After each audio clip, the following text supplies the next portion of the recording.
Human telecom অ্যাপটি download করার জন্য আমরা প্রথমে চলে যাব প্লে স্টোরে। গুগল প্লে স্টোরে যাওয়ার পর হিউম্যান টেলিকম লিখে সার্চ করলে এরকম একটা অ্যাপস আসবে। আমরা লোগো দেখে ডাউনলোড করে নিব। ডাউনলোড করার পরে আমরা অ্যাপসটি ওপেন করব। অ্যাপসটি ওপেন করার পরে সর্বপ্রথম খেয়াল করতে হবে যে আমাদের সাথে যোগাযোগ করার মাধ্যম হচ্ছে হোয়াটসঅ্যাপ, টেলিগ্রাম, ফেসবুক আর হেল্পলাইন। আপনারা চাইলে সরাসরি হেল্পলাইন নাম্বার কল দিতে পারেন। এখানে ক্লিক করলে হেল্পলাইন নাম্বারটা শো করবে আমাদের।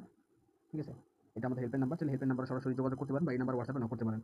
ঠিক আছে, তো আমরা অ্যাকাউন্ট খোলার জন্য শুরুতে আমাদের ক্লিক করতে হবে রেজিস্টার এ নিউ অ্যাকাউন্ট। এখানে ক্লিক করার পরে এখানে আমাদের যাবতীয় তথ্য দিয়ে একটা অ্যাকাউন্ট খোলা লাগবে। তার জন্য সর্বপ্রথম আমাদের ব্যবহার করতে হবে একটা নাম। এখানে নাম দেওয়ার পর নিচে দেবেন ফোন নাম্বার। অবশ্যই যে নাম্বারে আপনাদের হোয়াটসঅ্যাপ অ্যাকাউন্ট খোলা আছে সেই নাম্বারটা ব্যবহার করবেন আপনারা। তারপর নিচে দিতে হবে ইমেল নাম্বার। আপনাদের ইমেল নাম্বারটা এখানে বসাবেন। বসানোর পরে এখানে এনআইডি কার্ড নাম্বারটা বসাবেন।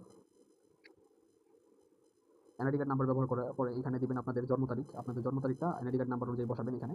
বসানোর পরে নিচে হচ্ছে পাসওয়ার্ড। পাসওয়ার্ডের জায়গায় আপনারা 6 সংখ্যার পাসওয়ার্ড ব্যবহার করবেন, যেটা আপনাদের অ্যাপসে লগইন করার সময় প্রয়োজন পড়বে। যেমন আমি এখন 6 সংখ্যার একটা পাসওয়ার্ড ব্যবহার করতেছি।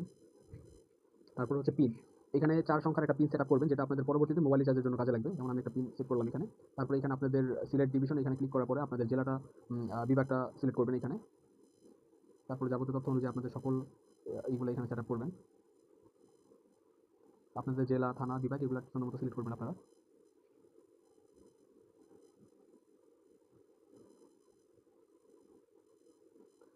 হাউস, হোম এগুলো ঠিকমতো আপনারা পূরণ করবেন। করার পরে সবচেয়ে গুরুত্বপূর্ণ বিষয় হচ্ছে এখানে অ্যাকাউন্টের বিষয়টা। এখানে ক্লিক করার পরে আমাদের সামনে অনেকগুলো ইন্টারফেস আসবে অ্যাকাউন্টের। তো এই সম্পর্কে বিস্তারিত জানতে আপনারা অবশ্যই হোয়াটসঅ্যাপে নক করে জেনে নেবেন কোন অ্যাকাউন্টে কী কী সুবিধা রয়েছে। আর ফ্রিতে অ্যাকাউন্ট খোলার জন্য রিটেলার অ্যাকাউন্টটা সিলেক্ট করবেন আপনারা। রিটেলার অ্যাকাউন্ট খোলার পরে আমরা যদি রেজিস্টার এ নিউ অ্যাকাউন্ট এখানে ক্লিক করি তাহলে আমাদের অ্যাকাউন্টটা কিন্তু হয়ে যাবে। রেজিস্টার নিউ অ্যাকাউন্টে ক্লিক করার পরে অ্যাকাউন্টটা ক্রিয়েট হয়ে গেলে আমরা হচ্ছে এখানে নাম্বার ব্যবহার করবো। আমাদের যে নাম্বার দিয়ে অ্যাকাউন্ট খুলেছি সেই নাম্বারটা এখানে ব্যবহার করবেন। করার পরে এখানে পাসওয়ার্ড ব্যবহার করবেন। পাসওয়ার্ড ব্যবহার করে লগইন বাটনে ক্লিক করলে আপনাদের অ্যাকাউন্টটা লগইন হয়ে যাবে।